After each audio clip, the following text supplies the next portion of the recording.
How did we first meet? I think like, we followed each other on Instagram or something. And we didn't meet. You were creating content for, I think it was Iron Punisher. That's right. Yeah. Doing like some cool gym stuff. And I noticed, you followed Lobo Films, who is like, obviously huge inspiration to both of us. You know, he's awesome. Yeah. And I just started following your work really. And I think I reached out to you at some point and just kind of sparked conversation. I was new to the freelance game a little bit and kind of just wanted to network, meet some like-minded people really. Yeah, dude. No, I absolutely love that. I'm all for just creative collaboration, networking, and just the good old like sliding the DMs. I think that's how we initially did it, Dude, totally. I mean, that's networking in a nutshell. That's the way the world works, whether it's business or relationships or whatever it is to be. Seems like that's how we all kind of start connecting.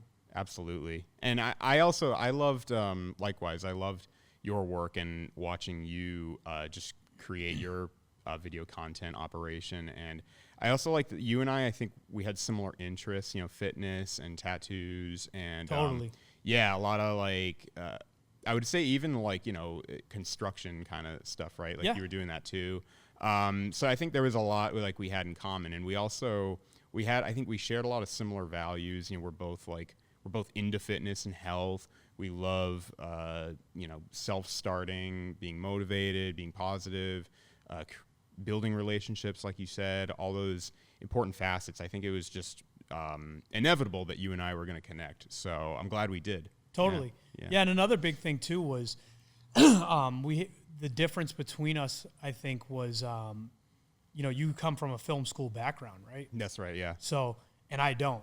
I come from, Best Buy with a camera, let's figure this thing out. And I come from more of like a business entrepreneurial background. Yeah. So I thought that was kind of cool. I felt like we could kind of share similar values, but also bounce the opposite pieces off of one another a little bit, Yeah, there's definitely, I think, a bit of a symbiotic kind of a working part there, because there's still, I've been technically in business for like 3 years now, and there's still lots more I can learn about business. And we were even talking before we started the show, different tricks and tips and whatnot of how to successfully grow a brand. So there's, I think, a lot of value that you and I were just ready to, share with one another. So it was awesome. Yeah. Yeah. What do you think, like, some of the, if you don't mind me asking, what do you think some of, like, the biggest differences are?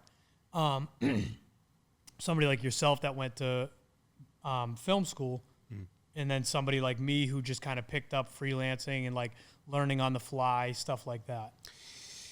I think as far as, because in the in the freelance game right now, kind of,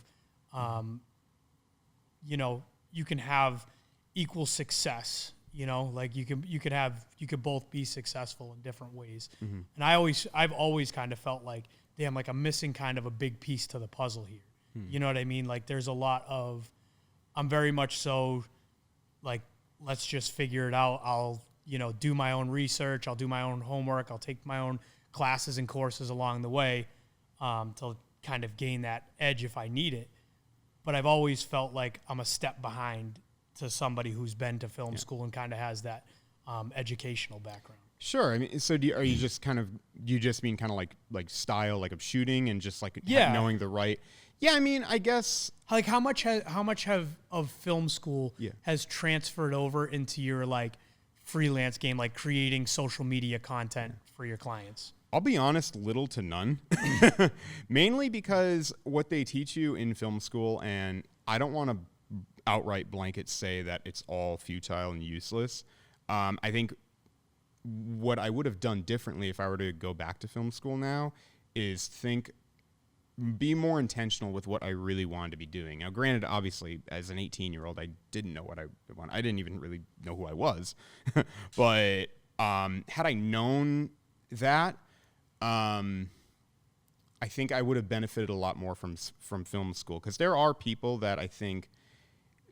So let me break it to you this way. Like in film school, like they kind of teach you more of like the fundamentals of kind of like how it's traditionally been in the industry for decades. The history. Oh yeah, that part too. Yeah, the theory and like I guess the actual practice. I think there's a bit more emphasis on theory, on like those kind of the history, different terminology that really doesn't matter if you're trying to do what we're doing, which is more entrepreneurial. We're actually going out there and shooting stuff for businesses.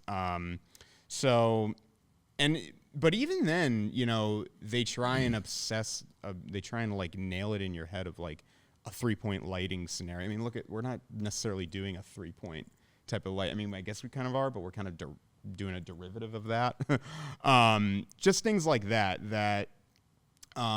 the fundamentals, as you and I both know, when you're out shooting, whether it's a client project or like whether I was watching actually that thing you sent me, that reality, that Ink Master spin style off thing. there, yeah. Really cool, man. Really cool. Like when you're doing stuff like that, everything's out the window. You kind of just are sort of, I don't want to use the word run and gun because I think that's a bit overused, but doesn't You're really matter. dependent on a creative eye.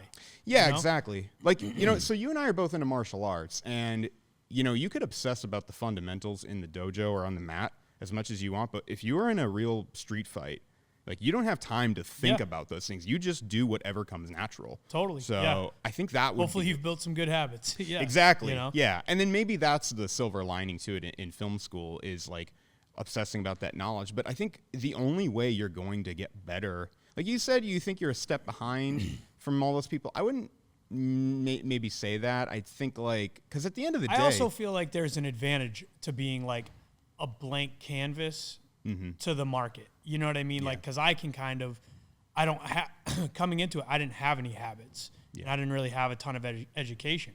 So it was kind of like I could learn what I needed to learn efficiently, you know? Right. Yeah, absolutely. I think that is beneficial because, having that sort of blank canvas to just, instead of like what I want to do versus like what the world needs or what the world could use, I think that's a really cool outlook for sure. Yeah.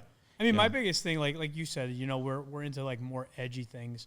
When I first got started, my biggest thing was, it was like just a simple saying, but it was, I just want to make cool shit cooler. Yeah. So that was really just how I got rolling, was doing shoots that I thought were cool. And I'm like, how can I really relay this and make this like, charge this up a bit, make it look cooler, make it look better, Right. That's kind of what got me going. That's awesome. So would you say it was more like a passion thing? Like initially when you decided you were going to get a camera from Best Buy, like you said, was it initially like just a passion, or were you kind of seeing like a more of a business edge to this? Like, so initially it was, I've always taken a liking to, just cool videos. Like when I was younger, 13, 14, I would sit on YouTube and just watch like highlight reels of sports. Or even when I was same age, I used to have like a legitimate camcorder that you'd have like the tape that went in and everything. And me, my brother, a bunch of friends, we would all go ride our dirt bikes all summer long, like for school break. Nice. And we'd always have the camera. We'd just be filmed. We never did anything with it, but the idea of like filming somebody hitting a jump, we'd probably never even watched it back, but it just made it so much bigger of a moment having a camera there. Yeah. So that's kind of where it started. And too, even being younger, like it was never photography, but I always remember everything we did. My dad always had like even if it was a disposable camera, like always taking pictures of like moments of like, we go to car shows or somebody's birthday or whatever it was. So I've always kind of like felt like certain moments it required, to have a camera out. That's so cool, man. No, that's very humbling. It's very touching too how you describe that, just friends and family. And it is funny because like everybody I talk to who is, like you said, non-film school background, getting into this trade, it's either like one of two backgrounds where they come from, and that's either one, they were filming, cool videos of like, dirt bikes or skateboarding, like you said, and then the other is usually church. Like when, if a church, which is like a good outlet for a lot of people to get started, because some churches have their own equipment, right. And like you can kind of like, you can get some experience, I guess, right? Yeah, exactly. Yeah, 100%. Yeah. But for me, it wasn't like a. It's actually funny. when I first started out, like this is like a little bit before COVID, I started taking it a little more serious. I have so many DMs to people that I was just trying to like, anybody I knew who owned a business or had something cool going on, I would be like, hey, let's just collab. Let's make something cool. So many people left me on red, you know, like, so at that point, it wasn't even like the thought of a business really wasn't there. There was more the thought of like, I genuinely want to collab with people and create something cool. Yeah. Then once I got a little traction, started gaining a little momentum, I was like, and it was, you know, the opposite where now people were starting to hit me up. I was like, okay, there's a business here, you know? And that's kind of where like, you know, I started taking that business mindset to it and started building it out that way. And from there, more than like film or photography or anything like that, it was, I'm in the business of people. So how can I connect with people? And then my main purpose from there was okay, so you have a business. How can I help your business grow? Obviously, you know, we all want to help our clients, this and that. And it's pretty simple. It's like, take what they're doing, make it look really cool, really fun, and like capitalize on that. Yeah. You know? It's so cool to hear you say that because so many creative freelancers, that's where they fall behind is they're not willing to have those conversations, or maybe they just are oblivious to have those chats and just figure out like what do they want? What does the client want? What is beneficial to them? Not just like what I would want to do.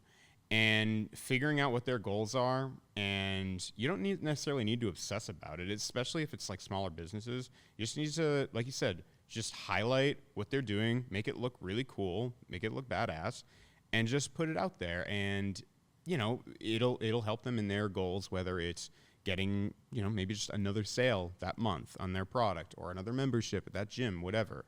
Because ultimately it's an investment. You know, that's the other thing that I always try and instill in like clients and new clients. Like, this is an investment. Like, so you like, the idea is you want to have a return on your investment. You know, you're spending money to create. So like, we need to create something exciting, you know? Right. To go back though to freelancing stuff, what do you think in like the content creation for social media? What do you think one of the biggest like downfalls of freelancers are right now? Because there's obviously so many of us. Like, you know, there's a lot of people with cameras trying to freelance. Yeah. What do you think one of the biggest downfalls are? So downfalls of their careers, or just downfalls like of like that, of like this industry in general? Yeah. I'm trying to think of the right way to word it. Like just cons or yeah. I don't know if it would be cons. Like I could give you for instance my thought. I was kind of like, because I was curious to hear yours, but I'll give you my thought and then you can give me yours so you can kind of see where I'm going with it. But yeah, something I see a lot of in the freelance world is a lot of people who are filming and editing and doing their thing. I feel like it becomes more about them and about what they can create, and like, rather than tailored to their clients. You know, it's more like, look at these, you know, these transitions and these sound effects and all these different things that we can do, which sometimes are cool, but sometimes it becomes overkill. And I feel like it's more about showcasing, this is my work and this is what I can do. Right. Versus this is what my client actually wants. Yeah. You know, I completely agree with that. And to carry on with that note, there's a number of things I see that kind of like irritate me, but in particular along that, I think a lot of content creators will obsess about gear, and they'll need to like shelf esteem, baby. Yeah. What is it? Shelf esteem? Shelf esteem. It's like buying a new outfit instead of working out or whatever. Like, you know, it's like, it just makes you feel better because you bought something expensive. Right. You know? Yeah. I mean, and in the case of, especially if your goal is to try and get clients or share content that your clients or prospects are going to like, it's like, they're not going to understand unless you maybe show them why this certain, you know, lens is going to achieve a look for like an interview video you're going to do with them. But even then, they're not going to understand that. Like, create stuff that you think they would want to see. And I mean, I've done maybe a few gear videos. I'm not even passionate about gear anyway. I mean, I'm not going to diss people that do that. I mean, because There may be in cases where that's their audience, are filmmakers. But in the case of, like you said, like freelancers like us that are trying to do work with cool businesses, you know, they don't care about the latest FX model or the latest lens. And sometimes some of that stuff is cool, but it like doesn't serve a purpose. Right. And you're like throwing it into the mix for your own, you know what I mean, for your own pleasure or whatever it is. So you can get like 10,000 plays, or you can get like tagged by DJI or whatever. Like there's another thing. What is your take on, and to each his own, there's no right or wrong answer, on when you make something, when you create for a client, like putting your logo on their video? I mean, I haven't usually done that unless it's something that I would see maybe putting it on my. It's funny. I'm a little. That's an interesting point, because there's cases where I won't put my logo on their video, but maybe if it's a case of like, this is something like I could really share on my page, then maybe I will.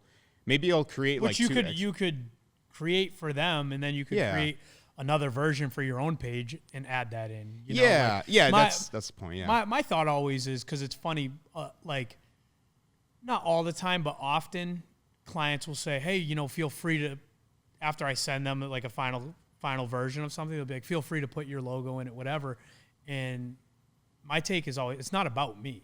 Like, this is about you. You're my client. Like for me, I feel if my work is good enough, you know, there will be like word of mouth there. Yeah. If the video is good enough or the content is good enough, somebody is going to ask you, and you will then return that favor and be like, this is my guy. Right, exactly. You know? I don't need to blast my business all over your business. Right. You know? Yeah, it's because you see it a lot. Yeah. And it's like a kind of like a wishy-washy thing for me, you know? It doesn't feel professional. I agree. I agree with that. Yeah, because like I said, I generally don't do that. And if I were, I would be a case of that where I have multiple exports, one for myself and one for them. I mean, it's just not necessary, I think. Yeah. I mean, yeah, if you did a good job. It's like when you buy a car, yeah, and then on the bumper of the car, like they got like CarMax. their big CarMax sticker on the back. It's like the first thing I'm doing is peeling that off. Right. Like, it's my car. I bought the car.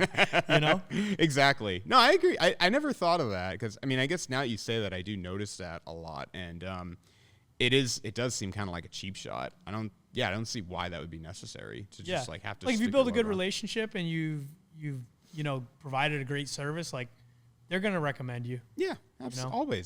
Always. Totally. Yeah, and I mean, it's like if the goal is to put it on your page. I mean, it's like, well, why do you? It's on your page. I don't think people need to see the logo. They're not going to wonder who made that if it's on your page. So I know there's just a random thought. I've heard with bodybuilders in particular, sometimes they'll with like watermarks on like photos that they've already paid for.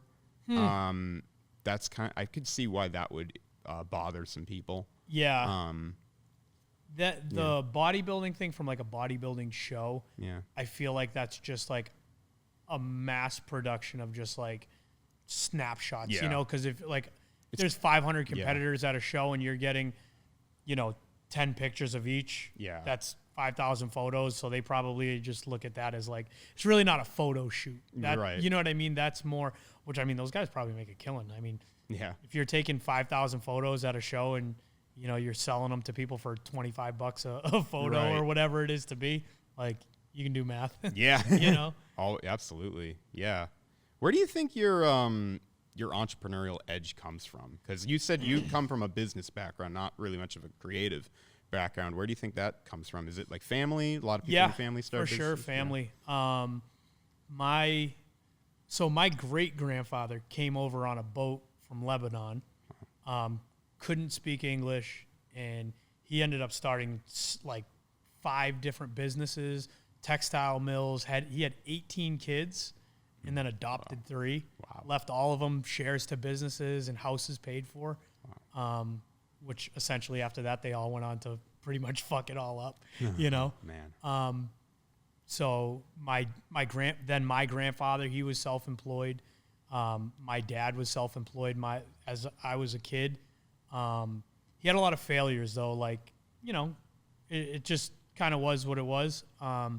he owned a construction company, owned a limousine company, always kind of hustling, doing his thing. So he had a lot of great years, but he had a lot of down years too. So I got to see the waves of like the ugly side of being an entrepreneur too, at a young age. And I was always, no matter how good or bad it was, I always thought the idea of owning your own was really cool. Like to me, the biggest thing was always like working for yourself. Like, why am I going to go work for this person and do it? Like, I could figure it out and kind of like do my own thing, believe in yourself a little bit more than no knock on a 9-to-5, but if you feel inclined and you're a hard worker, figure it out and go for it. That's kind of my thing. Yeah. I think the hardest thing I've ever done is going from being self-employed to a 9-to-5 and then having to get out of a 9-to-5 to go back to being self-employed. Wow. That was very difficult, only because you get so used to, that weekly paycheck. Your routine is so different. And to be able to be in a 9-to-5 and then get out of it, you need to be able to build a business, while you're in the 9-to-5. So you're working 9-to-5 and then you're working 5 to whenever, right? So for me, one of the hardest things of, the last 2-3 years trying to get out of that was like, at what point am I ready to, let go of something good for something great? Yeah. And it has never felt like it was the right time to let go. But you get to a point where you're like, I got to go for it, and I'm at the point now where I own 3 businesses.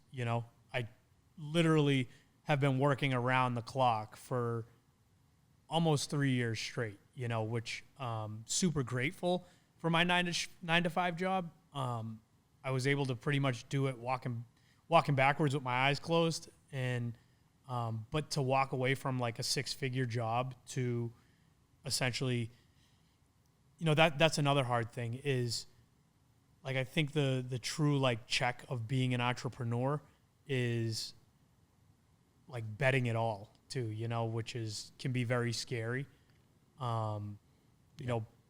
Being in a position where for one of the first times in my life, I was kind of like comfortable, I was like, damn, this is a good job.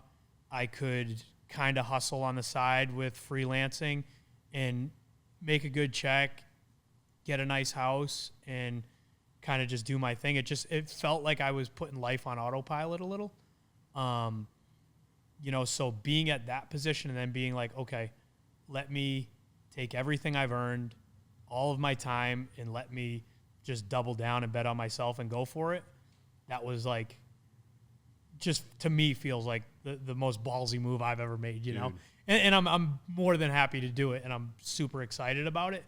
But I think, there's a big difference between having a side hustle and then like really going for it. Yeah, absolutely. No, I respect the hell out of you for making that jump, especially with family. How many kids do you have now?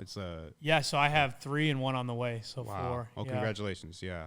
So no, I can't. Yeah, and I couldn't do it without my wife. My wife holds down the fort for sure. She's momming full time, and she allows me to kind of drive the ship and take us where we need to go. But I know if something doesn't feel right or something doesn't look right, she doesn't give me too much shit.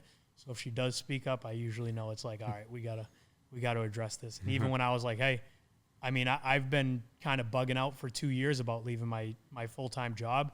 She's been super supportive all the way through. She's like, you got it.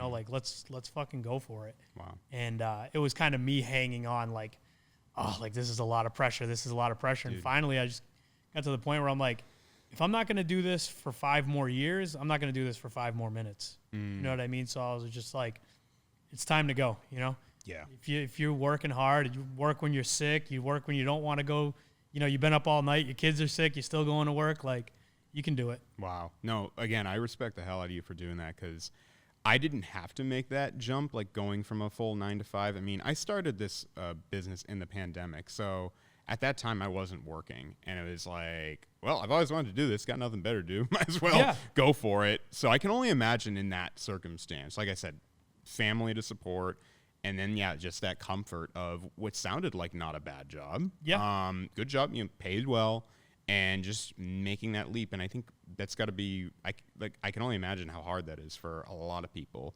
Yeah. That, I'm sure. I mean, the plus side to it is you always run a little faster when you're on fire, right? That's true. Yeah. So yeah, you kind of, I like, one thing I stand by is like if somebody, and I'm not, I'm no millionaire yet, but I think the biggest thing is, if you want to be good at something and you want to be successful at something, the only way to get there is you got to handcuff yourself to it. Mm-hmm. You can't give yourself that like, well, if this doesn't work, then this, or this. It's like, if you want to take the island, you got to burn the boats. Yeah. I completely agree, because that was like the one vow I made with myself. It was in the middle of the pandemic, and I decided I was going to be a full-time filmmaker. And the one vow I made to myself is like, Mark, you're going to do this. It's going to take a long time, but you're going to succeed. You're doing what you love, but you cannot have a plan B. You cannot have a backup plan. Because if you do, the moment things get tough, you're going to go back to try and get a job, work at whatever I was doing, cable access TV or whatever. Yeah, you start feeling a little weight, and you're like, oh, should I do this or should you? Then a little doubt starts creeping in. Like, that's the last thing, man. Like I said, if you're willing to put the work in, and you're gonna, if you're working 16, 18 hours a day and you're still enjoying what you're doing, you're not gonna fucking lose. Yeah. And that's the biggest thing that people don't realize is like, having a backup plan. You only need a backup plan if you're not willing to like keep pouring in. Yeah. And that's the biggest thing for me is people say, oh, all you do is work. It's like, well, I love work. Yeah. I love what I do. Right. You know what I mean? Like the gym is super community driven, so like I love being there. I could spend 18 hours a day there easily, creating and collabing with business owners. Like I love this stuff, Yeah. And my newest venture, my trucking business, it's not as, sexy or as exciting of a business, but it's a great business to scale. It's a very lucrative business, and it makes sense on all angles too. So it's like doing all of these things, they all serve such a big purpose. The gym keeps me in shape, film keeps me super creative, and my trucking business keeps me wealthy, Oh, for sure. No, that's beautiful, man. That's wonderful. On that note, how do you find the balance with like these other like business? I mean, I know a lot of entrepreneurs, but I think you're one of the few people I know that I would call like a serial like entrepreneur. Like you have lots of things. Yeah, no, for real. You got lots of things going on. Where do you find the balance? Because even just with this alone, I struggle, man, to balance that out with my own life. How do you do that? I think that's the big thing too, right? Is like, what am I balancing? To me, the only thing I have to balance is my family, and they're super supportive. I can always sleep at night, like with my kids knowing like my dad was a hard worker, Damn, I feel like I want to get emotional about that. Is he passed on? No, I'm talking about my kids with me. Oh, like my kids looking at me being like, my dad busts his ass, he works a lot. I don't have, like, my social life is, the gym and my community there, like my best friends is my wife, my business partner. Like, I have plenty of homies that I grew up with that like, we'll get together and play some golf and stuff here and there, or, go out, do our thing. But, the regular Thursday, Friday, Saturday going, like, I'm not going to do it. Like, and it's gotten to the point where, my friends, they respect that, and they're like, they don't bust my balls about not going out no more and whatever. But if it's a Friday night, man, like to me personally, I would rather be working, and not working in a sense of like just putting in hours and just grinding, like truly like building. And to me, work is if I have a client and we're just building a better relationship, I could spend a couple extra hours at a shoot just, talking to them about their real life and getting to know them better and building a better relationship there. Like now when we're shooting and the camera's on, like it's going to be a little bit more comfortable. Absolutely. They're going to trust me a little bit more. They're going to, believe me when I'm gassing them up, because how it is. Like you turn the camera on, man, people get a little shy, they'd be hiding behind the couch. You're like, come on out. It's okay. It's safe. Whatever we don't like, we'll delete, For real. Yeah. So I don't think I don't think there's a huge demand for balance for me. Mm-hmm. I really like, I think my lifestyle of being an entrepreneur, I'm so grateful for it. Mm-hmm. You know, like what a life to live, to have the opportunity to, you know, work for myself, create businesses, you know, connect and network with all these great people who also love what they do.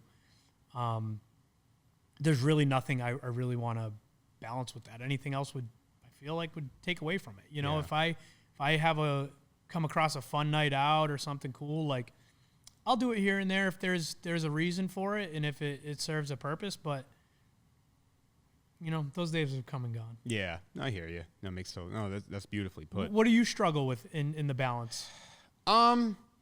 Knowing really what I struggle with is like when it's my time off, whether I've decided to go. So you own your own business, right? Yeah. There's not much time off. There's not much time off. No, it's like what they say. You know, when you start a business, you trade the 40 hours a week for 120 hours a week. As many as you can fit in, you know? Yeah. And just,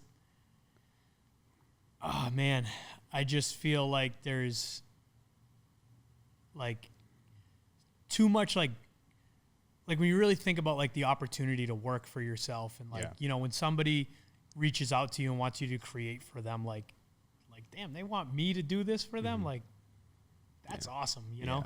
Yeah. And you're so good at what you do too, you know, that it's like, you know, thank you. Friday, Saturday night, like I'd be charged up. Dude, you know? Yeah. So I have like, I think I've always kind of had it in me though, where I think I know where to stop. Like I think I'm very good at pacing myself, and that, you know, as long as I don't have to get this done tonight, like a particular project, and I'm like, I need to catch up on sleep because I have a shoot tomorrow, and I know like I'm just not going to be like now, granted, this is probably a lot easier for me to say without kids, unlike you. Yeah, totally. But again, my wife, she be momming. You know what I mean? She plays her position very well. Yeah. But to answer your question though, it's like when I'm not working, I do feel like guilty. Like I should be working right now. Even if it's like I'm out with family or something, I'm like, I should be, you know, doing my bookkeeping, or I should be like sending emails, you know? I have my laptop with me 24/7, you know, so I get it. Like, I mean, me and my wife, we'll drive somewhere and we'll take turns driving if we need to, so one of us can work in the passenger seat, you know, like it's, you know, and it's been tough. You know, we renovated our entire apartment building and we live on the first floor, and, you know, we're like 2 years overdue of getting a house, and like, you know, this is just kind of like all of our money and time we've sunk into our businesses, and it's like just the sacrifices we make, like willingly, you know? But I also get that piece, like you were saying, like you always feel like you should be working, or, you know, for me, the one thing that I think allows me to turn that off is when I feel like I'm not being productive, and I'm not being creative, and I'm like kind of being like counterproductive.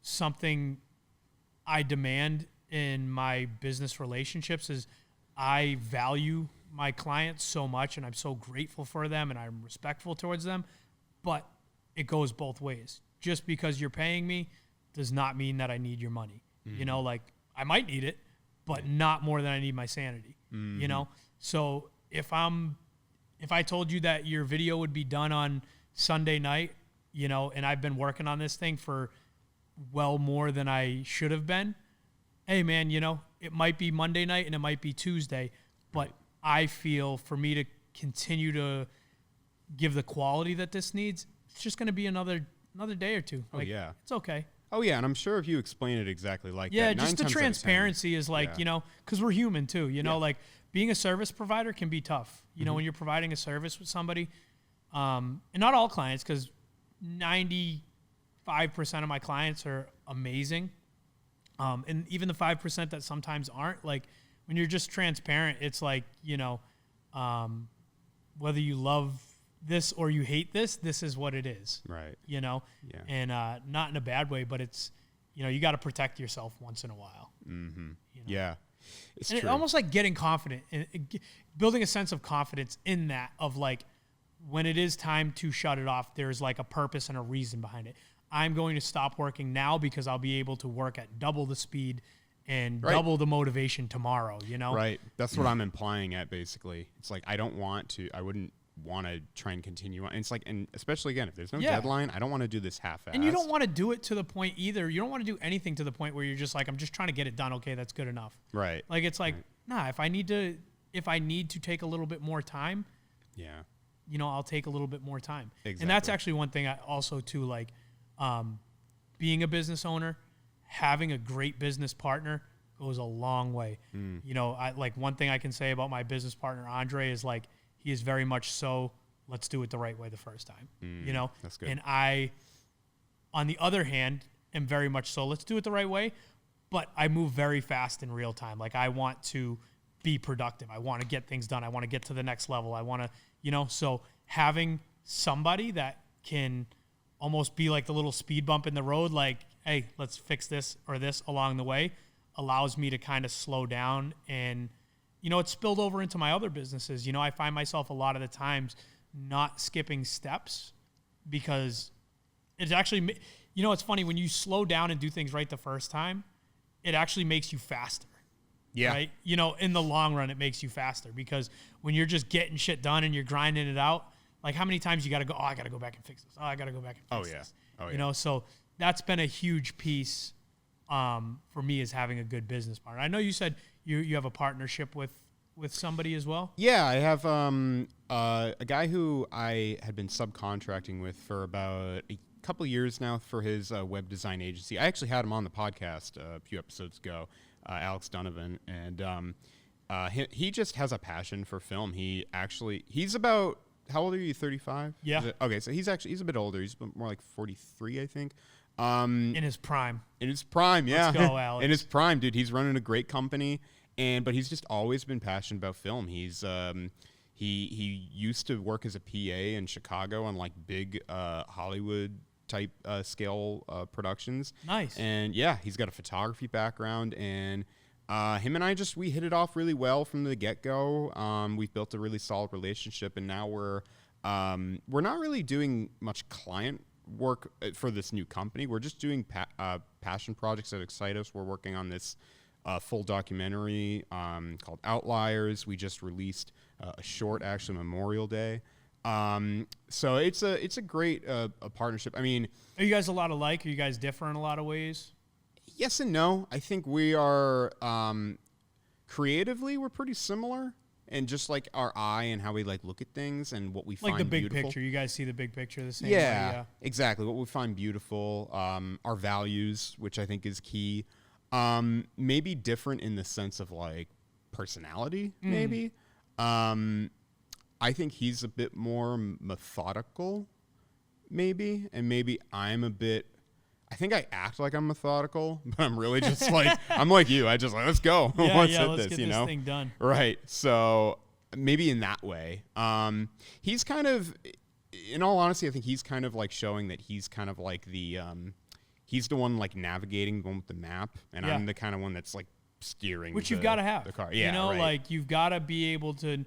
I think that's another big thing in business partnerships is you've got to understand and know your positions. Yeah. You know, not everybody can drive the boat. Yeah. You know, like, you know, at the gym, Andre is the face of the gym. And like, I love that for our community. Like everybody loves that. You know, he's the founder, he's done his thing, you know, but there's also that back end of the business where there's certain things where I know that is my place and I can kind of get in there and do my thing a little effortlessly, you know?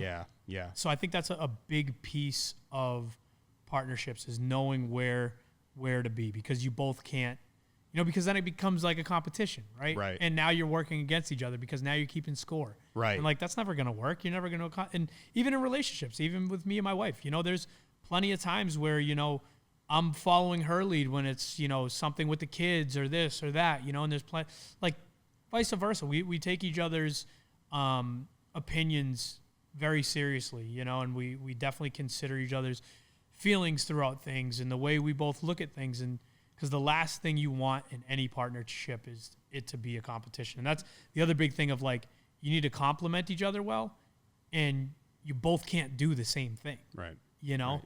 Absolutely. Yeah. I think that's key, especially like laying that out from the get-go. Yeah. Is huge. And I mean, I'm single, like I don't have a romantic partner, but I imagine because you guys do kind of operate in business together, right? No? Me and my wife? You and your wife? Yeah, right? for sure. So it's like, I mean, everything between us is business. You know what I mean? Right. You know, we are just life partners through and through, romantically, business, every which way, you know. I love that. And I wouldn't have it any other way, and I hope she wouldn't either. Yeah. Dude, I love that. That's such like that power couple type of thing. Yeah. I dig that. You know, and there's plenty of days, man, where she probably wants to rip my head off, you know, like I can certainly make things very chaotic at times, and not so much. You know how when you're like your room's a mess, but you know where everything's at? Yes. You know, that's sometimes my that's office how now. my life is and how my thought process is, you know, so she'll be like, I know you already told me that 3 times, or I know I already did that. Why are you asking me to do that again? And it's like, I don't know. Like, I'm just trying to make this whole thing work, you know? Yeah, absolutely. And that's another big piece, man. You know, I feel so blessed to, you know, like I said, have the opportunities and like have a little bit of success going on in my life. But at the end of the day, man, like, we're all fucking figuring it out as we go. Mm-hmm. Like, anybody out there that's like, you know, acting like they got it all figured out and their way's the right way and everybody else is wrong, like, it's all bullshit. Yeah. You know, everybody, no matter how educated or how much experience you've got, it all plays into it. But at every turn, we're all figuring it out, you know? Yeah. It's funny. I was looking back at another episode I just did recently with a buddy of mine who he's a chess player, but he has his own web development company.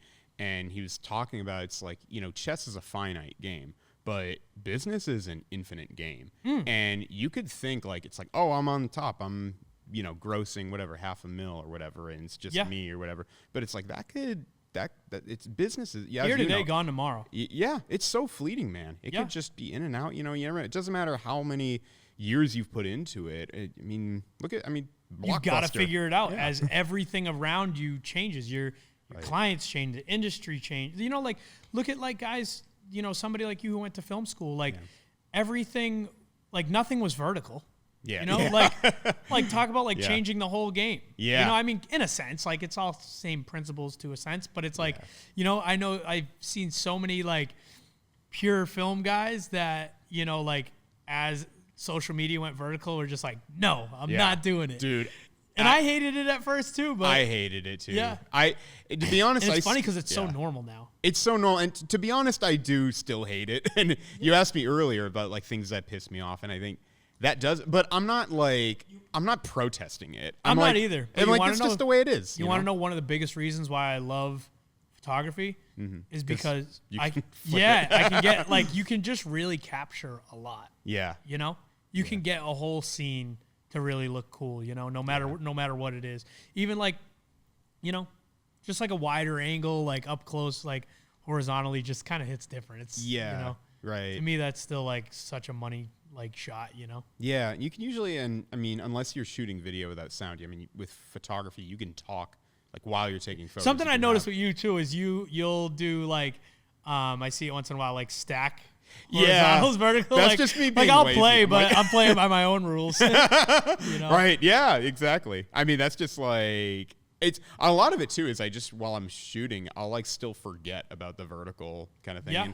And I've been so behind on like, you know, getting my gear situated. I do need to create like a vertical rig. I need to try and do that. I know you have one. I'm handheld, man. Like, dude, handheld's the best. Handheld for life, bro. Dude. Like, gimbals are overrated. Yeah, totally. Like, they're cool, and I feel like sometimes clients like to see more equipment because it makes them feel like you're more qualified. Yeah. You know, but at the end of the day, like, I see people with like these crazy rigs, and I'm like, that ain't it. Yeah. It's like, to me, it's like somebody who makes a video and use 100 transitions. Right. You know, it's like, nah, right. Good. Well, I think it depends on the client too. I mean, it's like if you're hiring. I mean, there's a purpose for it all. Trust me, there is. But there is just like, to me personally, you know, they're in like each his own, because people make beautiful art with their work.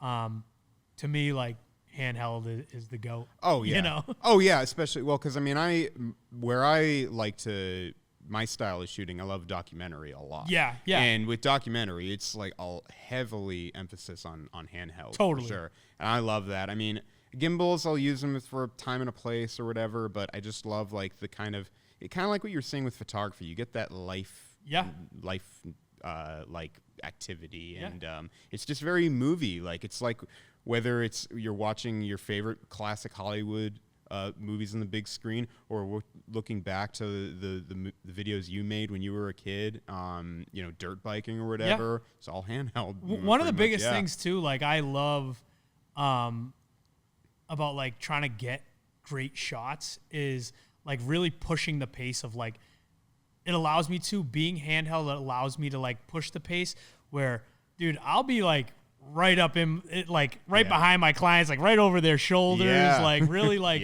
you know, and it's fun. Even like, dude, even shooting weddings sometimes, like I will be right up at the altar with you. Oh, yeah. Like you hired me to do this. I'm here. Like if you don't, like you want to have that beautiful shot of the ring going on the finger, like I'm here with you. Sorry, grandma, you can watch the video. You know? Dude, I love just how daring you are. Yeah. Just like push the pace, man. I love that. You know? I love that. And like, I just look at it as, you know, like we've made this commitment to create something like if we're going to do what everybody else does, we're going to have what everybody else has. Yeah. You know, like I got to be in this thing with you. Dude, all in for sure. Yeah. Yeah. You seem so motivated. Like, is motivation ever hard for you? Yeah. Oh yeah. Dude, I mean, I try and never get too high, never get too low. Mm-hmm. You know, when things are great, like this is awesome, but I know that this roller coaster is gonna come down at some point, you know? Yeah. And when things are low, I'm like, I really don't get too emotional or overwhelmed because it's not gonna stay like this forever. Yeah, right. You know? But motivation is definitely not a constant. No. You know? There's plenty of times where it's like, you know, you question yourself, you know, sometimes you gotta slap yourself in the face a little, like, man, just not right now, man, you know? and even too, dude, you know, there's plenty of times where I'm like, well, what if, you know, this person thought this or said that? And, you know, you start getting that like imposter syndrome. And I'm like, there's nothing nobody could say to me that I already haven't said to myself, you know? So, and there's nothing anybody that's doing better than me has ever said negatively, you know? So it's like, if you do have, if I am scared of what, essentially we're just scared of what the world would think, right? You know, so if I am scared of what the world thinks, like anybody who's going to say something, like just look at, you know, evaluate your evaluators. Yeah. You know, like if somebody is giving you their opinion of whatever you're doing, like where are they at? You know, my whole life, I've always heard people telling me, you know, you need to focus on one thing or you need to do a little bit less. And like, well, what are you doing? You know, you're doing less. Dude, that was always my struggle. I was just constantly surrounded and bombarded by people that were trying to say those things. You know, they were the naysayers. They were trying to get those thoughts in my head. And I would listen for a while, up until like recent years, I'd say, when I would get this business going. And yeah, there are always the people that aren't doing much, if anything at all. Yeah. It's all coming, you know, I've learned too, a lot, it always comes from insecurity and compensation for the fact that they never did what you're doing, you know? Yeah, wherever it comes from, it's not coming from a place of like, you know, trying to empower somebody. Right, yeah. You know, it's like, you know, you're trying to break that down a little. You're trying to make that be less. Oh, yeah. You know? The people that are really, whose voices and opinions like should really matter, you know, like the successful entrepreneurs and successful filmmakers. I mean, they don't have time to belittle us or like. Or they would want to, you know, they would want to help. Right. They would want to help. Yeah. You know, I've never met somebody that's, you know, and that's the other big thing too, man, is like, you got to surround yourself with good, solid people. You know, the quality of the people in your life is like the quality of your life, really, you know? Yeah. Because as soon as you got people that are, like you said, like start barking at you and giving you, I'm very much so, I think physical altercation is like super immature, way beyond it. But I think like mental and emotional, like really having boundaries is huge. You know, like I have like a 0 tolerance policy for like negativity and, you know, people just trying to talk you out of your plans or goals or dreams, or even just not talking life into you. You know what I mean? Like I believe in just very quickly like cutting that out, because I don't even want, you know, because there's times where people will say something and get something in, and it can get in your head, even if you are super positive and super strong, you know? So you've really got to keep those type of people in like at bay. And like sometimes it's family members or this one or that one. But if you draw that line distinctly the first time, you know, it's like, I don't play that game, and I don't want to play that game. You know, even with new ideas, something I've always stood by is, like with me and my wife, I always tell her, because I have like not the craziest ideas, but I got some wild ideas. I'm always like up to something, right? You know, so I always tell her like, hey, if I have a new idea, like the first thing I need you to do when I tell you an idea, because she's very much so like a realist, like, okay, well, how are we going to do this and how are we going to do that? Is like the first thing we do with an idea is like, let's like speak life into it. You know, like if it can become something, great. If it's not going to, like, it's just going to kind of fizzle out on its own. But a lot of times you hear people with an idea like, hey, I want to do this or start that. And like somebody, you know, just have like a negative opinion on it. And like your idea is so new. It's like trying to grow a new plant. Like if you're trying to grow a new plant and it just sprouts and somebody's like rubbing, you know what I mean? Rubbing it in the dirt. It's like, you're going to kill it. My little idea. But what if you, your little idea, but what if you water it? And what if you keep, you know, feeding positivity to that? It could be one of these. You know, if they're real. It's real. See? Exactly. Exactly my point. Yeah. I love that analogy. It's so true. And it's, I hate to say it, but it's like I've kind of learned, like I said, through experience, and I've had to deal with that firsthand a lot. And even while I was starting my business, I did listen to those people, and I really regret listening to them. And I think a lot of it is like sometimes you just almost kind of, I don't want to say keep it to yourself, but do it and just don't talk about it unless you're sharing it with like-minded people, like say your wife. You do want to talk about it. You just got to talk about it with the right people. Yeah, you know? exactly. And I feel like the best way to talk about it sometimes in finding the right people is not so much talking about it, but seeking out advice or questions or, you know, like like they say, like, you never want to be the smartest one in the room, you know, and that could go on a lot of scales. Like there's always somebody in a room that is more skillful or more knowledgeable on some aspect than you. You know what I mean? So if you can speak life into those people and then it comes back, you know, like, so I always think that like asking questions, and people are very willing to help somebody. Yeah. You know, if you're just talking about what you're doing, it can definitely comes off as bragging, even though it's not. And people have a hard time digesting that. But if you frame your excitement and your motivation behind something with like questions, like, hey, what would you do here? How would you look at this? You know, maybe cater it towards something you know they're good at. Yeah. I feel like that really gets them invested and on board. Yeah, absolutely. Know? Yeah. Have you read War of Art by Stephen Pressfield? I haven't. What's the other? There's another one, The Art of War, right? Art of War, yeah. So these are different. So okay. I think it was intentionally written with this. I mean, Art of War is like ancient. That was Sun Tzu. That was like I have the book. I've started it a few times, but I haven't read it. I haven't read the one you mentioned. Okay, yeah. No, same. I've read some of Art of War, but War of Art, it's all about artists and entrepreneurs, and it's all about how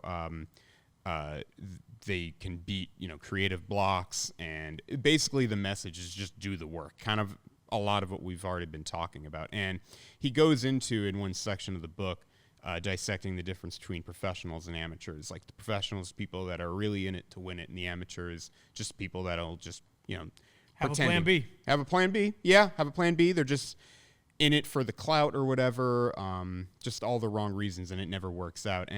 But he points out one indicator of a professional is they're willing to seek advice. And he cites people like even Tiger Woods, or think like any professional athlete, you know, they're, you know, in the off season, they're like learning how to do the same play they've tried millions of times or whatever. They're consulting with a coach or maybe a former player or whatever.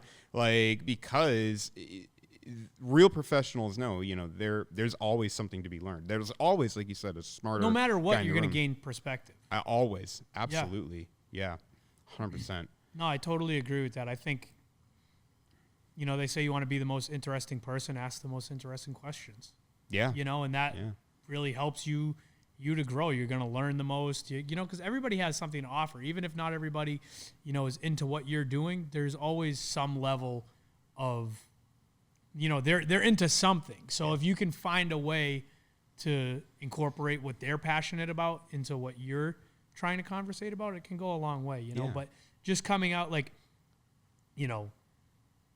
for instance, when I was finally decided to leave my full-time job, like, there were people who were just like family member, whatever, like a little taken back, because most people, they want you to just take the sure bet, or like you said, like they couldn't envision themselves doing it, or they don't understand how it works. And it's like, I'm not telling you in a sense of like looking for you to talk me out of it or anything like that. I'm like, this is what I'm doing. I'm sharing it with you.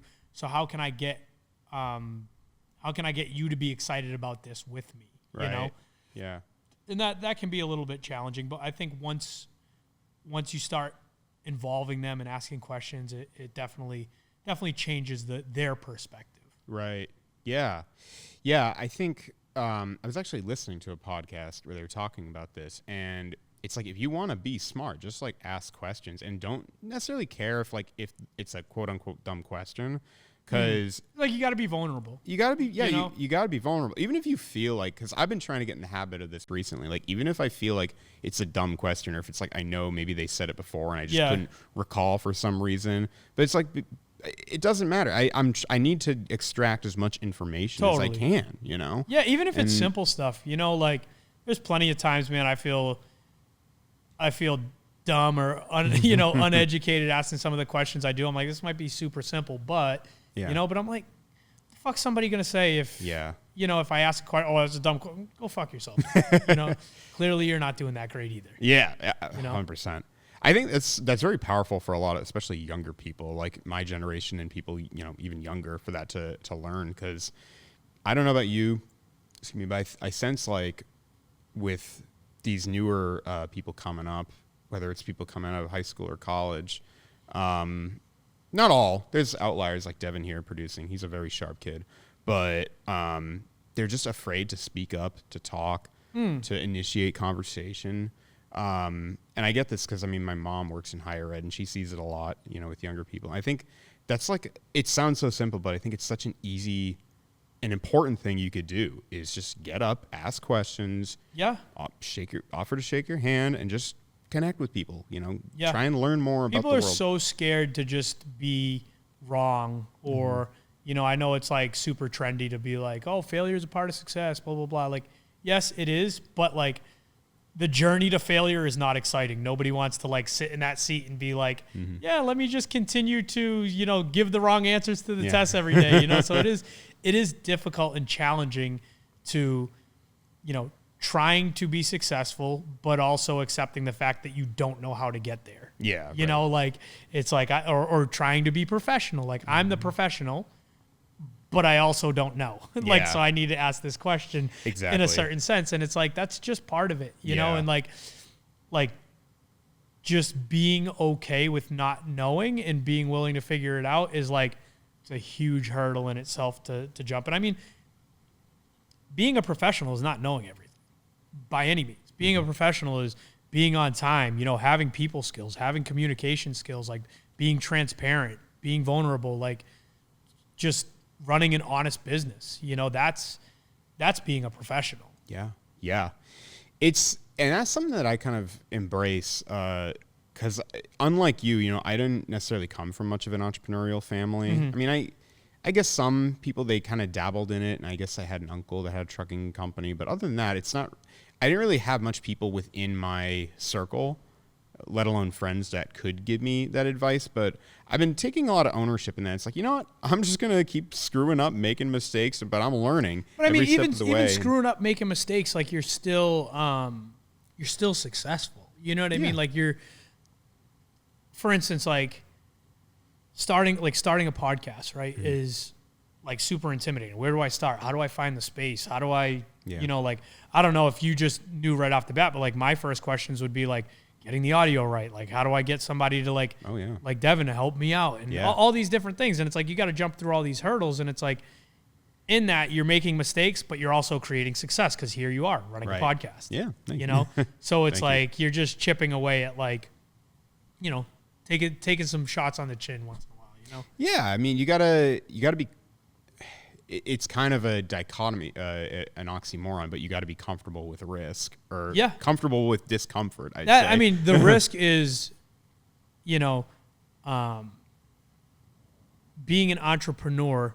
I think that's like the one way I could put it. That's the best I feel is like true entrepreneurship is like taking the risk, whether that is the risk of getting into something not knowing and willing to learn, taking the risk financially, taking the risk with all of your time, no matter what it is, like that's being self-employed. That's part of it. Like if you're not willing to do that, you're just going to stand still. Yeah, absolutely. Do you think this is something that I think about sometimes? I try not to overthink it. Do you think, especially, I think you're a great person to ask this question. Do you think anybody could be an entrepreneur, or do you think you kind of have to have a nature in you, whether it was you were born with it or you develop it later on? I think that it is very much so has to do with a lot of how you like your younger years. I think there's a lot of people who watch their parents struggle or watch their parents own businesses and even be successful. I think it has a lot to do with like the way you were brought up in a sense. I think I'm trying to think of the right way to put it. What's the word I'm trying to think of? Like what's not like genetic, like say your parents had something, then you have something. Environmental, maybe. Yeah, or maybe even like it's like in a sense almost like genetic. Like my parents had this sickness, so now I have it. But it's like your parents also ate pork chops every Tuesday, and you eat pork chops every Tuesday, and it's like your parents also worked 9 to 5 at the bank, and now their advice to you at 14, 15, 16, 17, 18 was to work at the bank. You know what I mean? So like those things are kind of instilled in you. Yeah. Outside of that, I think being an entrepreneur has become obviously very trendy, you know what I mean? So there's a lot of people who are like, I'm an entrepreneur and, I don't want to call anything like this little thing, but there's not much risk to it. Yeah. So I think you're really started, like for me, like my journey is like super new. I'm super young and green in this space right now. But I think for me, I can truly say I'm in it because I'm willing to take the risks. Yeah. So I don't think that it's for everybody because, there is a huge demand for, 9 to 5 work. And I think that you can, be an entrepreneur, you know what I mean? Like you can work in a company and kind of, help scale that company and still be very much so a creative, and you just also have that security in not running a business. Yeah. Because there's a lot of people who are very creative and very talented that don't want to deal with business because like the business side of things is totally different. Yeah. If you like, no matter where you are, you're in the business of people. Yeah.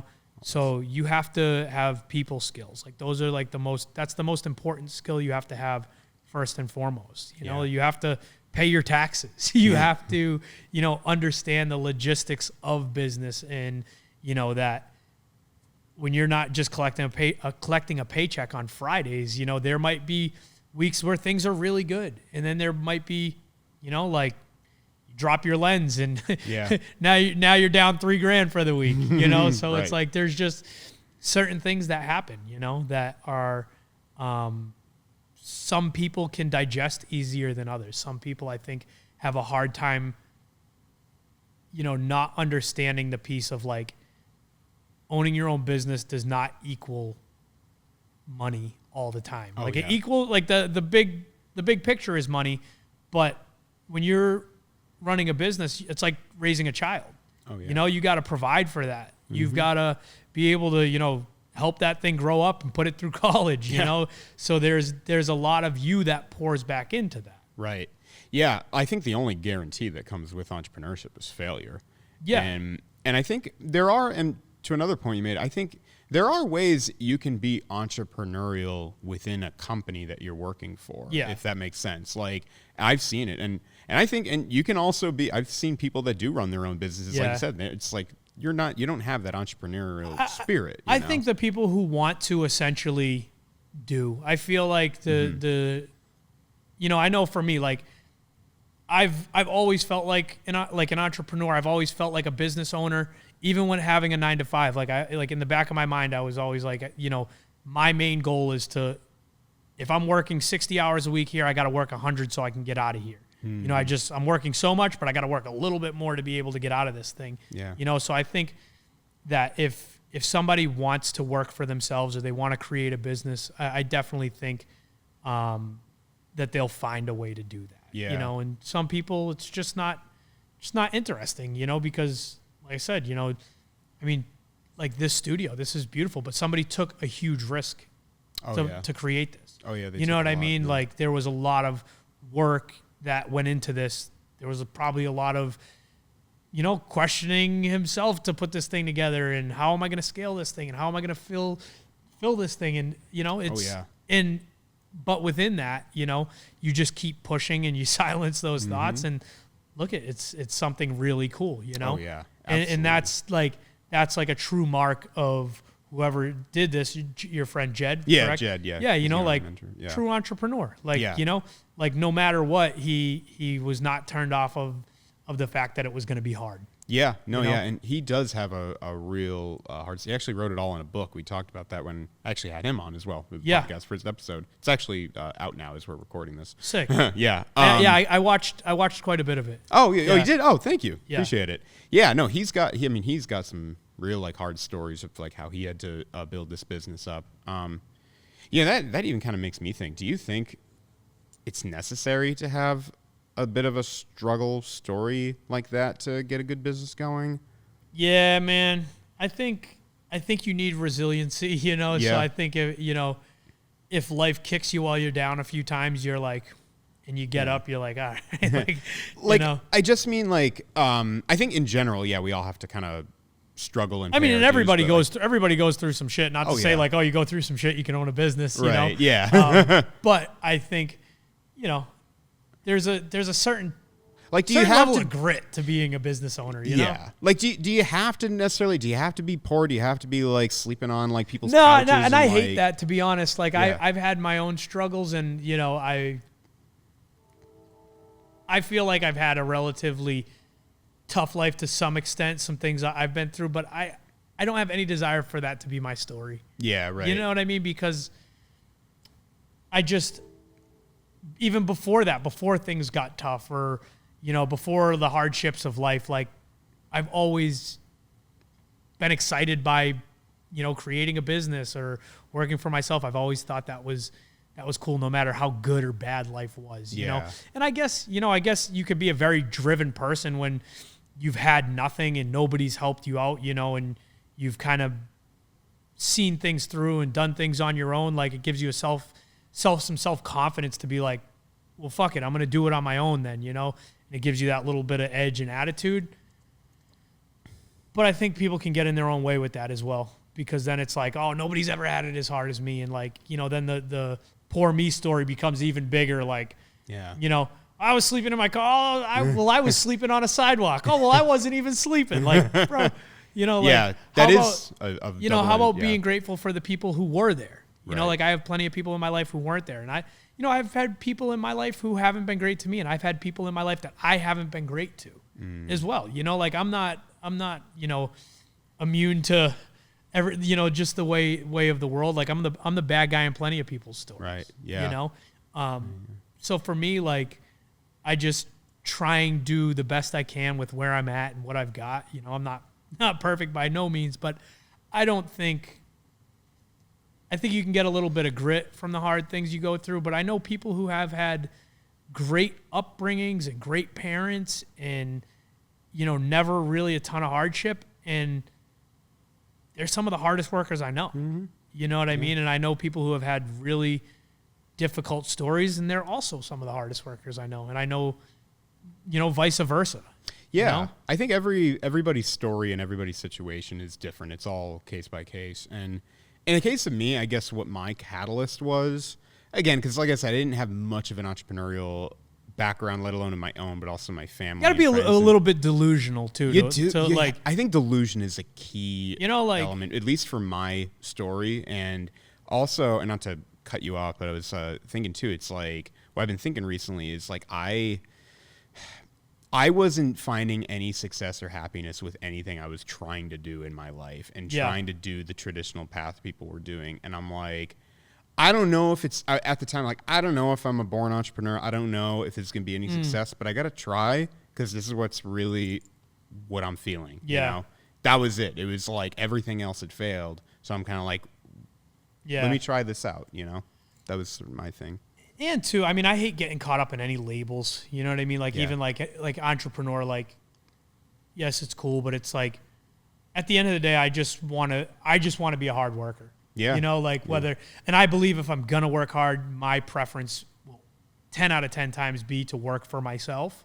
Mm-hmm. But if by chance I couldn't, I would still want to be a hard worker wherever I would be, you know? And I think that's like another big thing. You know, people get very like caught up in being like wanting the glory of owning your own business. And, you know, I owned businesses in my 20s that did not go well, you know, just, and at that point it was more like learning and figuring things out, but I don't know if I would say I was an entrepreneur at that point, you know, like, cause it's like, and even at this point things are a little bit better. And I'm like, I'm just working hard, trying to figure it out, you know, more than anything. Yeah, 100%. I think like, in no disrespect to any of like influencers or people who are really crushing it and like inspiring people, but you know, people see like the Gary V run and all that stuff, and it's very like just so trendy to be like, you know, quit your job, drop out of school, and like, you know, just be an entrepreneur. And yes, I 100% agree. If you're not going to do it for 5 years, don't even do it for 5 minutes. But that doesn't mean that you have to make like this like irrational decision either, you know, because I worked, like I said, I worked at my 9-to-5 for almost 7 years, and like I climbed the ladder there and was very grateful for the opportunity. But within that, I had a plan the whole time. You know what I mean? Right. So it's like, I just want to instill to any, you know, if one person gets anything out of this, it's that patience and having a plan will go so much further than like an irrational decision to wake up tomorrow and be like, I'm an entrepreneur now. Like, because if you can put yourself in a position like we were talking about, where you have to provide for that business and you can start it off slow and you can really build it out and you can have something to fund that, that's not a plan B. That's part of plan A. Yeah. You know, is to be able to, you can't start a business if you can't take care of it. Right. Right. I think that's very important to emphasize too, because starting a business is not for the faint-hearted. It's not like you said, just waking up one random day and be like, I'm an entrepreneur. It's not like, you know, it's like, I'm going to wear this hat, or I'm going to, let's try these pairs of jeans on. I don't know if this is my style, or let's try this diet. You know, it's like, there can be serious repercussions of failures in business. I mean, I haven't necessarily had to, you know, knock on wood, face that yet, but people can go bankrupt. 100%. You're putting it, and that's another part, right? Not to get like too deep, but some people might appreciate it, is like, that's like another layer of business, and like creating an LLC or doing all of these things where it's like, you know, your business needs to, when you are a business owner, your business needs to carry weight. Yeah. Like, you can't carry all of the burden and financial burden as your individual, you know, like you have to create your business as its own entity. Yes, like you're the face of it, but you know, like having business credit and, you know, like doing things the right way and filing your taxes and all these different things, you have to take care of the business end. Otherwise, you're creating a monster that you need to feed. And if you can't feed it, it's going to eat you. Yeah. You know, that's business. I like that analogy. So, you know, even myself, you know, like when I say like being an entrepreneur is risking it all, to me, I believe that that's like the true stamp is risking it all in a calculated way. You know, like if you're getting money, like you gotta let go of it too. You can't own a business and get a little bit of money and hold it tight. You know, you got to just reinvest as much as you can. Yeah. In a calculated way. Yeah, absolutely. Yeah, that sometimes has been like a struggle for me. And it doesn't even necessarily mean like, you know, it's just like buying the cool lens, like we were talking about earlier, like buying the latest gear. But it's like really, and this is something, you know, I've been thinking about myself as well. It's like not just invest in stuff or subscriptions, but invest in people. Yeah. You know, outsource if you have to, or totally invest in a coach or whatever it may be. Coaching is huge. Yeah. And that's something that I haven't, like, I seek out like mentorship from people that I know personally that it's not like, oh, you're my mentor, but people I know personally that are really doing well. You know, hey, can I borrow some of your time and we get together? You know, I'd offer to pay for your time if it's worth it. But picking people's brains who are doing what you're trying to do or have done it, or even hiring a coach, like, you know, I mean, success leaves clues, and anybody who's doing very well and dominating in their space has hired Michael Jordan had a coach. Yeah. You know? Right. So yeah, 100%, dude. Yeah, man. I think that's a huge piece is, you know, and one other thing, like that's one other thing I'd like to say too is having, like, investing in a smart way. As a business owner, you have to look at like the whole game. Like that's probably one of the reasons why I own multiple businesses. Not as like a flex, but more so it allows me to take care of each business individually and not feel like I need to like drain each business. Yeah. You know, because they're all kind of young. So it's like if one business is doing, it's like different streams of income. You know, like if my trucking company is doing well and it's providing me enough income, it gives me the opportunity to really work with clients and projects that keep me inspired, which is huge to me. But if I was to focus solely on refined media, I definitely could do it, but there would be this piece for me, at least, that I see that would be difficult, because if that was my only business and I went out and bought a house and now I have all these bills, now I have all these like external things like weighing on me, now I'm going to have to market my business in a way that I don't want to. I'm going to have to take on projects and clients that I don't want to. And I really enjoy being able to grow each business at a pace that makes sense. And even for somebody like you who, like you said, like, you know, you don't have a family yet, you're younger, you're still like finding your path. Like that's important, because there's certain work that's inspiring and gives energy, and there's certain work that is work and takes energy. Yeah. You know, one of my good friends said to me one time, he said, you know, some days we make art and some days we make money, you know, and it's true, you know, and you want to stay on that creative side as much as you can, because that's what's going to keep you inspired. Mm-hmm. That's very powerful to recognize and understand. And no, that's part of the reason why, I guess I shouldn't say like not living outside your means is huge. Yeah. You know, like, absolutely. I mean, I'm grateful for the position that I'm in, but like, you know, it's been 2 years since I've been on vacation with my family. I mean, we'll go, you know, here and there, but like, we're not living beyond our means, because, you know, when things are good, we're also like, hey, we got to balance this ship. We can't take on too much water, you know, and as things grow, you know, there's a time to enjoy the fruits of your labor, but you know, sometimes you got to be the gardener a little bit more. Yeah, 100%. Yeah. Well, and that's why, and on the creative aspect too, I mean, that's why, you know, I think it's important for guys like us, you know, occasionally do a spec project, do a passion project, which is some awesome. Cool, you know? And that's something that I haven't done much of. that I really want to. Like, I know you and I have spoken about that. Let's collab. I got some ideas. Totally. We'll talk after the show. I got some ideas. Yeah. Yeah, we could do something sick. Yeah. Yeah. Down. Awesome, man. Yeah. So what? So we got Barbell 88. We got Refined Media. Got trucking. What's the trucking company called? Fremont Trucking. Fremont Trucking. Got it. And then you do in real estate as well. I mean, you know, I own a multifamily. Well, me and my wife own a multifamily property, and we rehabbed and redid all 3 floors. Like, definitely got our, you know, homeowner experience on our own. So I mean, slightly invested in real estate. That has been the biggest financial gain that really has helped me. I mean, we were lucky enough to come into a property in 2018, and you know the history since. So that has really worked out well for us. And for me, real estate's the end game for everything. You know what I mean?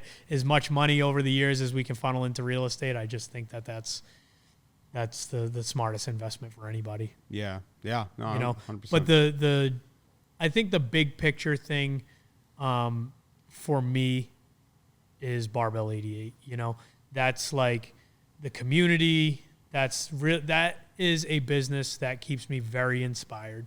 Like I said, you know, having a great partner there, like we've just got so many ideas and so many, like it's a very motivating place, you know, like no matter what we come across, no matter, you know, any bumps in the road, it's always fun and exciting and more than happy, more than willing, you know, to be there, whether it's the best day or the worst day. It's like we say all the time, it's like, man, we can't be here if we're in a bad mood, you know, like the place will turn your energy right around. And when you're in a community of 400 people and they pretty much all know each other by name and you know everybody by name, it's like that is just one big family, which is, you know, I'm so grateful to be a part of. Yeah, that's powerful. You know, and even too, you know, being a business owner there, like my biggest thing is like, it's not about me at all. Like there's so many days where, you know, we'll be just doing like the day-to-day things and, you know, somebody will walk in and, hey, do you work here? And I'm like, yeah, absolutely. I work here. How can I help you? You know, like to me, that is not a business that's like, oh, I'm the owner and this, and like, it's not about that. It's about the community, how much you can pour back in to everybody, because essentially we're a part of that. We get to reap the benefits of like being around all these great people and other business owners, and just, it's just awesome. Yeah. It's such a blessing for sure. Dude, that's wonderful to hear, man. That's powerful. Yeah. And I guess the only difference is, like you said, you just got to nurture it. That's yeah. all. 100%. Yeah. Which is, it's funny because, you know, we'll spend endless hours there and it just never feels like work. Dude, I could totally. It never feels like work. I could see that, man. I've been to your gym a few times, and you did that Cars and Coffee, I think, around Christmas time. Yeah, like, the toy drive. Dre started the toy. Yeah. I mean, he's always been very, very big into giving back, and that I'm very grateful to be on board with that as well. You know, we try and give back as much as we can, just because, you know, we try and give back to like the local community. You know, there's a lot of places you can donate and a lot of people you can help out, and ultimately we want to help as many people as we can. But if you can give back at home, starting there, like that makes an impact that you can see and your community can see, and you like everybody gets involved effortlessly, and it is very rewarding to see like how much you can actually help your local communities. Yeah, I absolutely love that. I'm such a fan of giving back. I mean, and there's so many ways that anybody can give back. Even donating time. Donating, you know? I was going to say, like, you don't have to donate dollars. You can donate your time, your skill. Like, it's like maybe I don't have much to give, but I can give you a cool video or something that maybe you could use somehow for a cause, whatever it may be, you know? And sometimes that's all they need. Yeah. You know, it's funny. I somebody reached out to me today. There was a shoot for children who have lost their fathers. They're doing a benefit at Gillette Stadium, and their photographer backed out last minute. Unfortunately, I was booked for the date, but I was like, I will 100% donate my time to that, you know?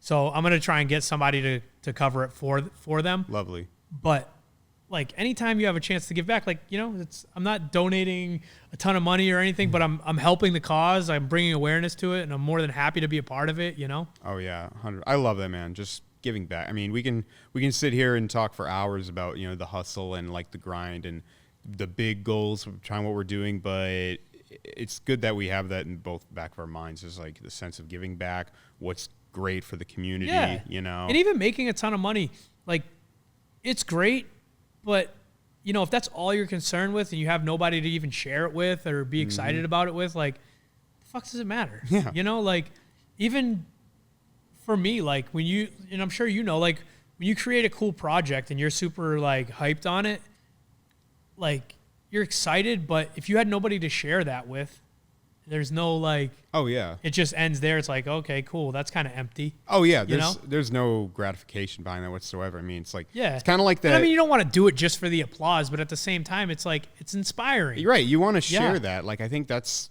with all art. I mean, that's kind of the theme of this documentary that Alex and I are working on with Resonance Films, Outliers, is, you know, the theme of, like, these artists.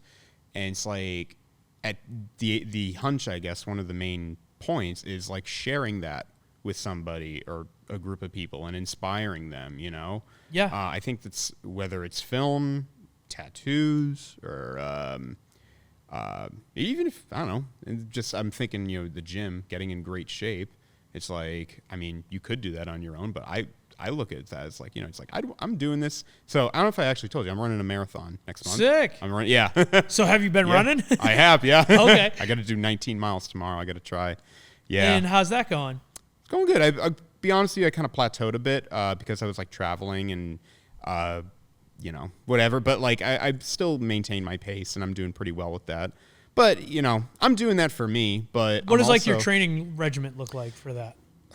It's a little loose. I mean, right now I'm just trying to focus on having one big run day per week. And I've been working. And that's the 19 miles? I'm going to work.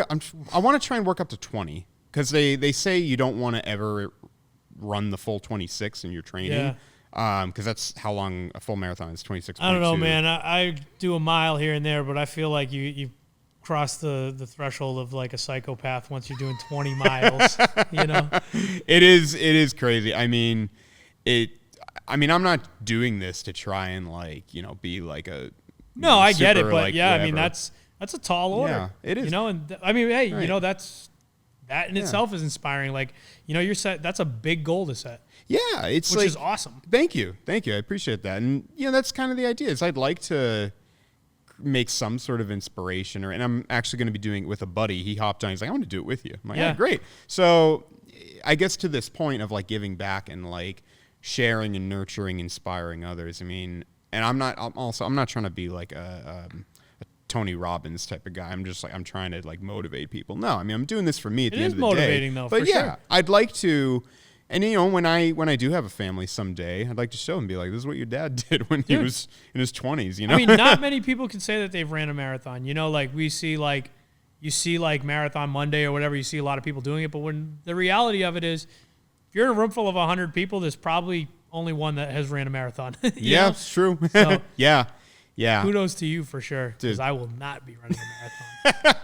Dude, thank you. I appreciate the praise. And it's like, yeah, I mean, just with you know, this injury I had last year, I mean, it was sort of like well, I don't know if I can really lift heavy right now, but I like running. So how is that going for you? It's fine. Bounce back? Good to go? Yeah, we're good now. You know, I basically recovered over last summer, so about a year ago now. Yeah. It's just every now and then, you know, if I lift something really heavy, you know, I might feel soreness there the next day or whatever. I'm a little tired or whatever. For a while, I think this arm, my right arm, was kind of overcompensating for that, and then that was getting sore. But I'm doing okay. Now. So yeah, it's just something I got to be mindful of going forward.